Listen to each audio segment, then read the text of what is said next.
Hi friends, welcome to my channel. ఈరోజు తోటకూర పప్పు అనేది చేసుకుందాము. సో దాని ప్రాసెస్ అన్నీ చెప్తాను.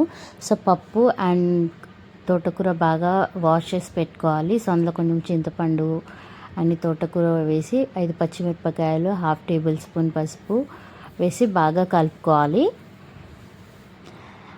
అన్ని ప్రాసెస్ అనేది చాలా ఈజీ ఉంటుంది. అండ్ 2 టేబుల్ స్పూన్ సాల్ట్ వేసుకోవాలి. 1 టేబుల్ స్పూన్ కారం అనేది వేసి ఒక చెంచా ఆయిల్ పోసుకోవాలి.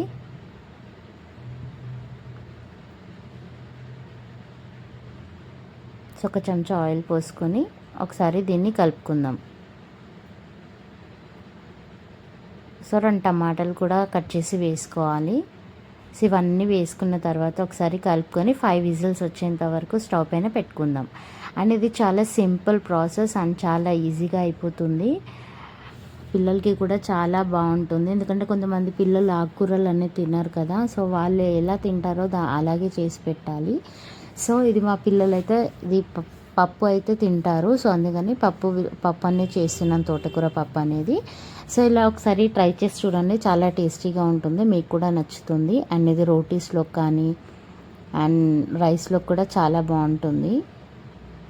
సో ఇవన్నీ వేసుకొని కొద్దిగా వాటర్ వేసుకొని బాగా మిక్స్ చేసుకుందాము.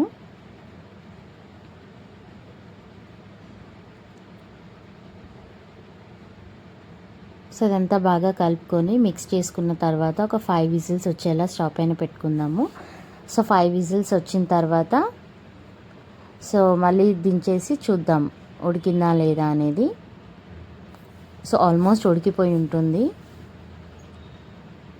చూడండి ఉడికిపోయింది కదా. సో దీన్ని ఒకసారి పప్పు గొట్టం వేసి బాగా రుబ్బుకుందాం. సో మెత్తగా అవ్వాలి. సో బాగా రుబ్బుకొని పోపుకి వేసుకుంటే అంతే, సింపుల్ ప్రాసెస్ అన్నమాట.